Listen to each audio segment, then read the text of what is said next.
Hello, everybody, and welcome to day 8 of the 12 days of articles in review. Boy, it's going by kind of fast, isn't it? My name is Mary Coughlin. I am a neonatal nurse practitioner by training, and I am the president and founder of Caring Essentials Collaborative.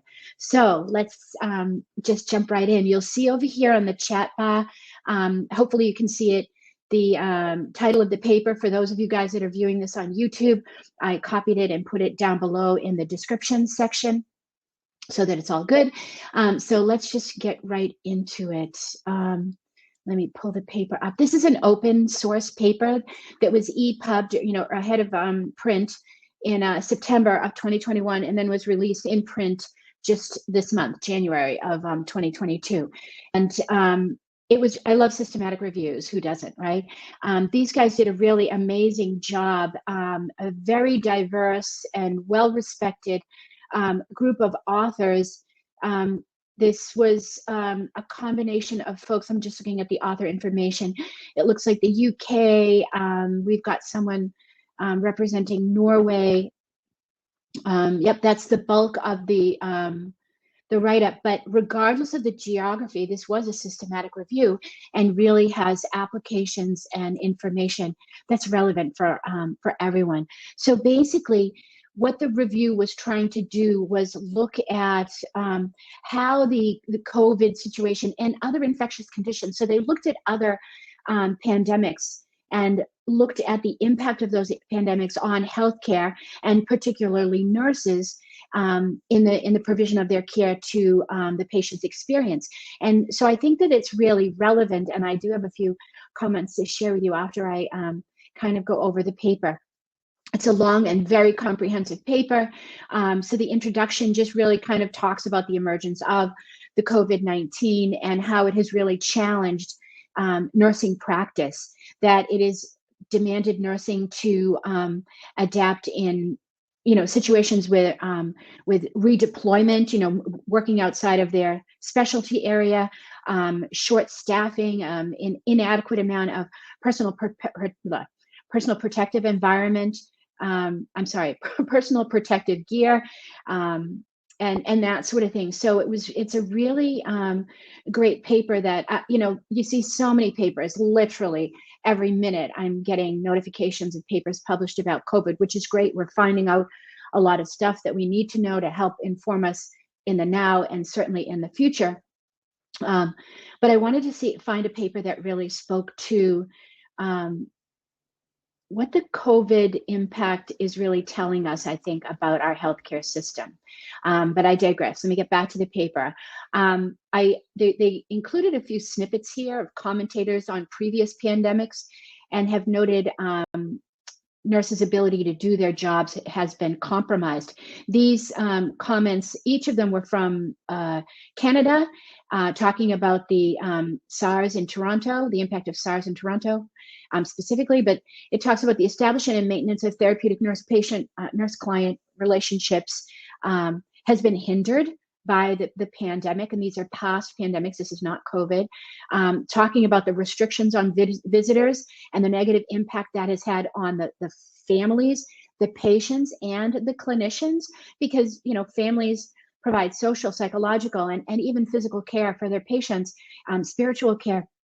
So that rift, that gap, really leaves a gaping wound, if you will, in the patient experience, right, and the families and the clinicians.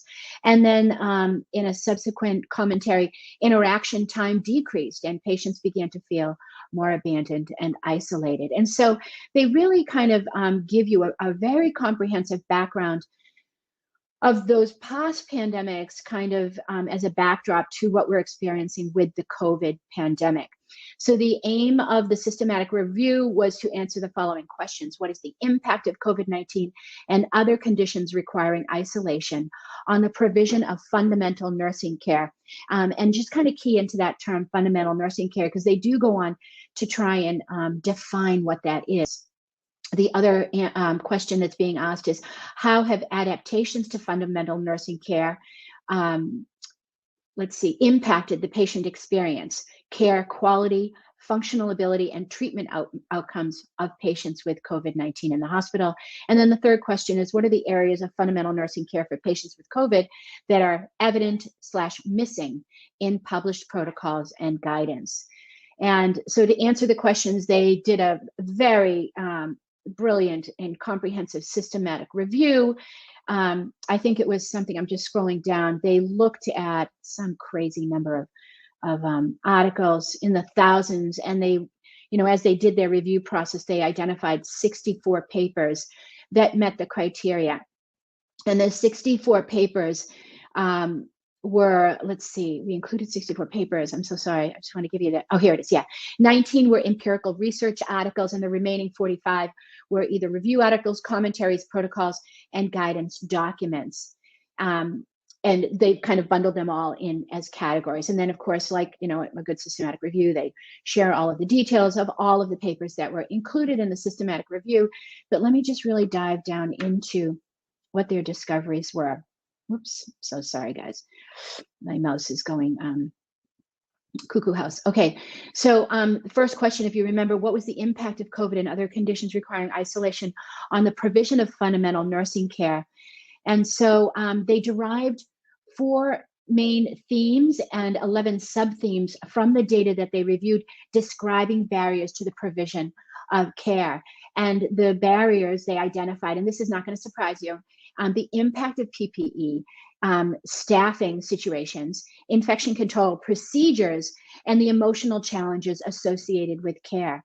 The personal protective equipment piece, they just identified some of the challenges around communication, communicating with the patient, that, a small percentage of our communication is verbal and the bulk of it is nonverbal, and wearing PPE really hindered that body language component of communication, which made it really difficult. It also restricted the amount of time healthcare professionals could be with the patients because of the amount of time it took to put it on and put it off and then go care for other people. So it really did hinder their ability to communicate effectively and provide the care that they want to with the patients. And then, of course, the challenge with the sufficiency of the PPE, given what we didn't know about COVID, given that we were experiencing shortages with equipment and that sort of thing. So that had a negative effect on the communication.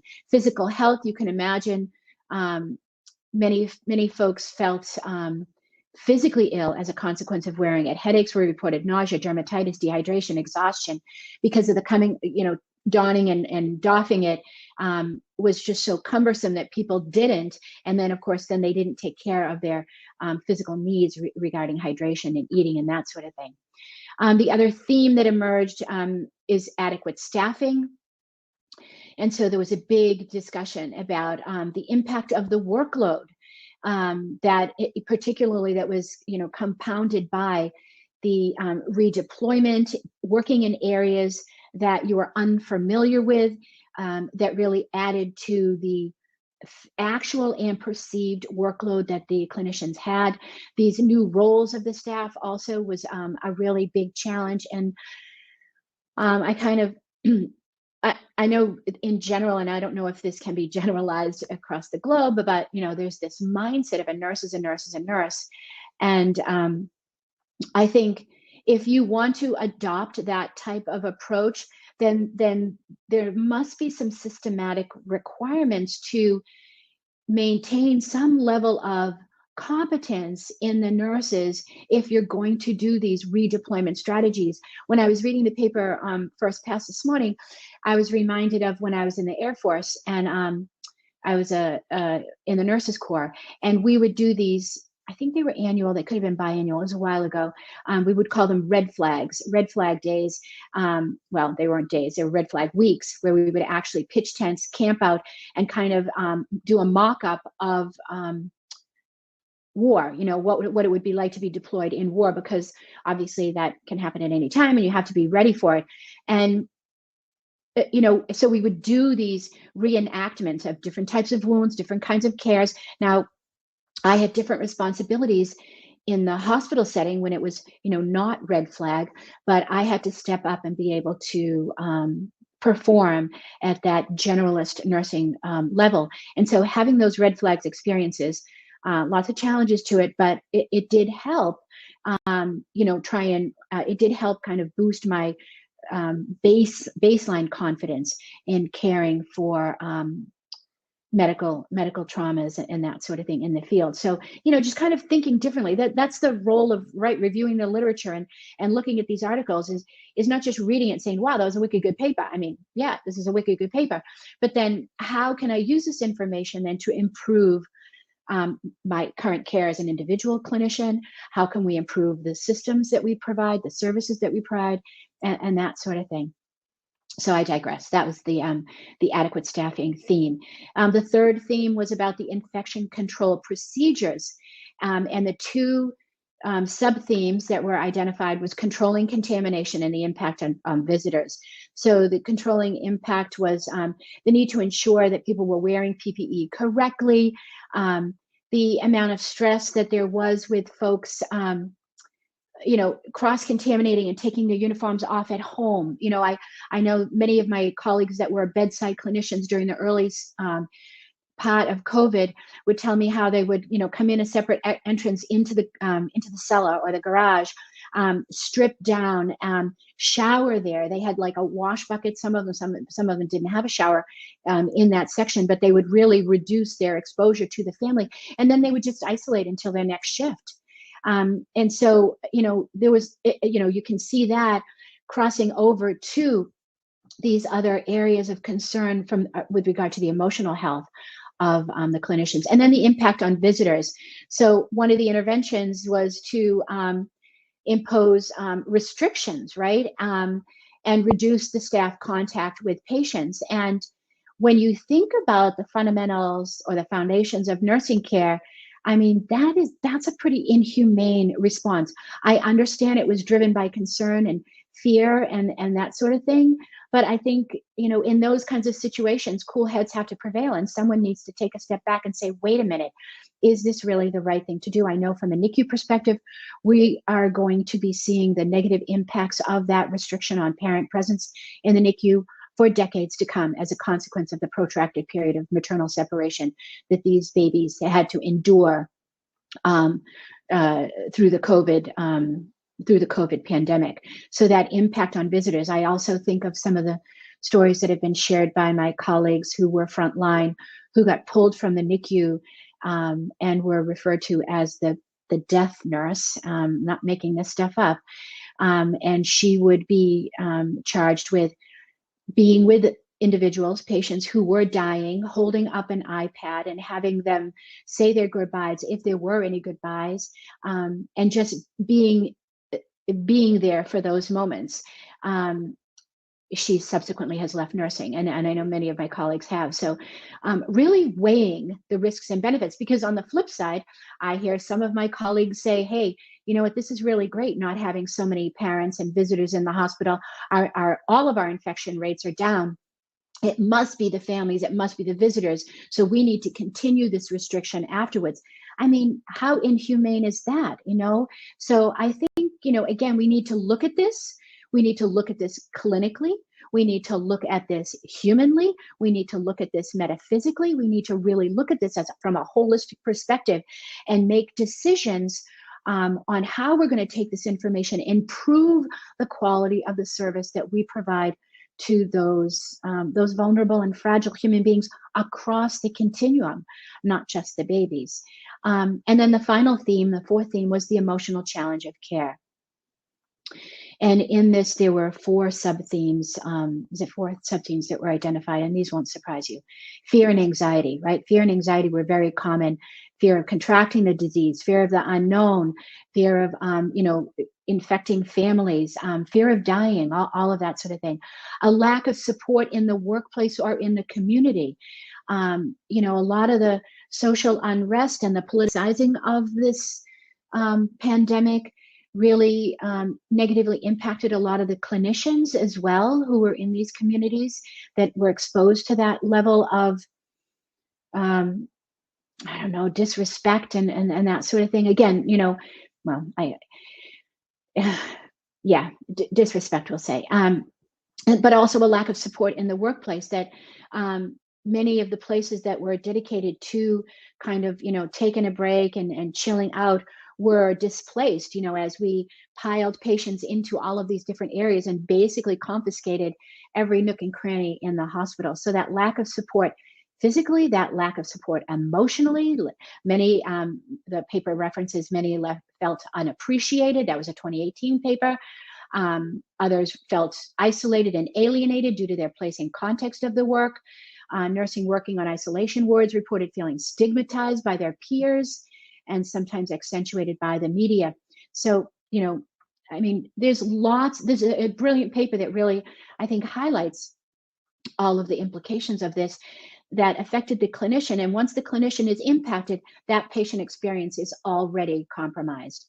Another sub-theme was the interaction between patients, staff, and family members. Again, when you hear of all of the other restrictions, presence, the challenge with communication, donning and doffing equipment, you can see how interactions are incredibly compromised. And then the final sub-theme is the discussion about the burden of care. So the unfamiliarity of infection care work, wearing of protective gear and lack of necessary skills in using new equipment. So again, kind of speaks to that need for practice, for doing some mock-ups of this. This is certainly not going to be the last pandemic ever.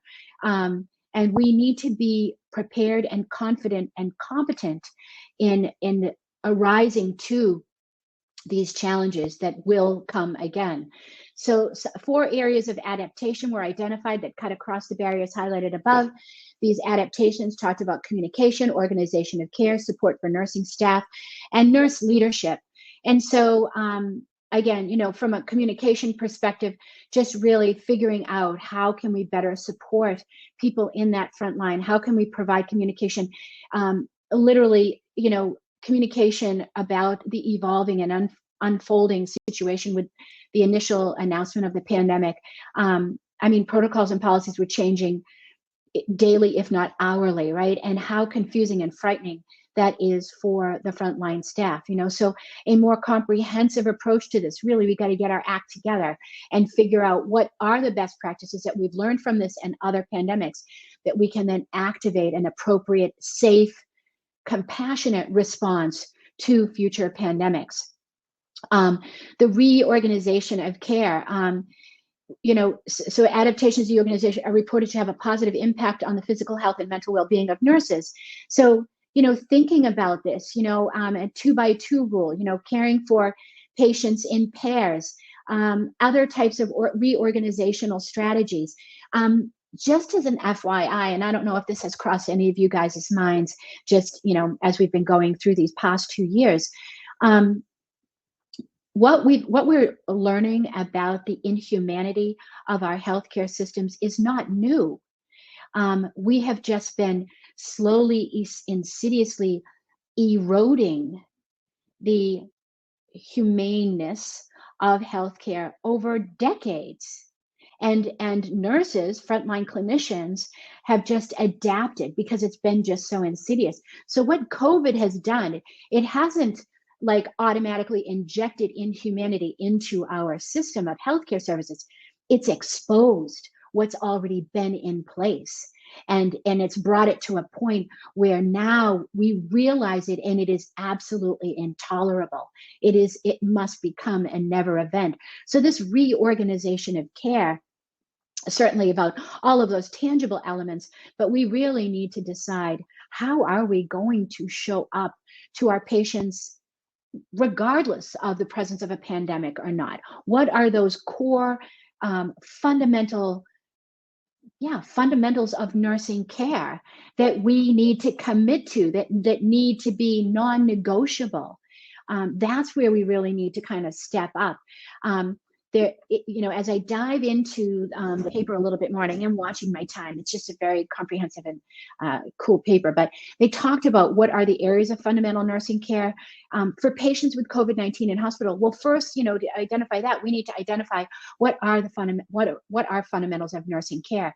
And so there were several different areas that talked about 2 different categories of fundamental nursing care, but I think I scooted by it, but let me see if I can find it here. It talks about just the global physical care. the disease-specific care, the cleaning, the hygiene, the toileting, like think about Maslow's hierarchy of needs. And then there was relational aspects that were identified. So establishing a relationship with the patient, talking and listening to patients, that nonverbal communication, the shared decision-making, right? Communicating with the patient's families, ensuring dignity and respect is provided, and respecting values and beliefs, emotional well-being and anxiety, organization of care, the presence of nursing support. If you remember, the Cooper paper that we presented a couple of days ago talked about how being trauma-informed enhances that perception of nurse support by the patient. And so what we find, however, though, is that there's inconsistency in how people define these elements, right? Or not even define them, but operationalize them. So what does it look like in real practice to create a relationship with your patients? What does it look like to listen authentically to your patients? What does it look like to have shared decision-making? What does dignity and respect look like? There needs to be some kind of consistency in that, because I might think, I mean, this is very similar to developmentally supportive care, right? Everybody and his brother thought they knew what developmentally supportive care looked like. But if you went into a NICU that said they did developmental care, you couldn't tell who was doing it and who wasn't doing it. They all thought they were doing it, but it looked different. So we need to really be very clear about what these things look like. And for me, in my journey in this work, it begins with understanding what it means to me. What does dignity and respect look like for me? How do I connect with those aspects of authentic listening, of compassionate caring, of collaboration and shared decision making? What does that look like? And then have those discussions where we can then construct, these are what the fundamentals of nursing care are. This is what they look like when they are being operationalized. And these are the results of those experiences for the patient, for their family, and for the clinician, and for the organization as well. Then they give a really brilliant and beautiful discussion of their findings, and then the conclusion. So, and there was some kind of a gap in identifying adaptations that they felt required additional research, like any good researchers and any good authors of a systematic review. So I absolutely heartily recommend you check out this paper. Again, as I said, it's open access. Oh, hey, Jackie, no worries. Glad to see you there. Sorry, I had the paper pulled up, but so thank you so very much for spending your time with me, and I look forward to seeing you guys tomorrow on day 9. Who knows what we'll be talking about tomorrow, but have a wonderful day, and take care and care well. Bye.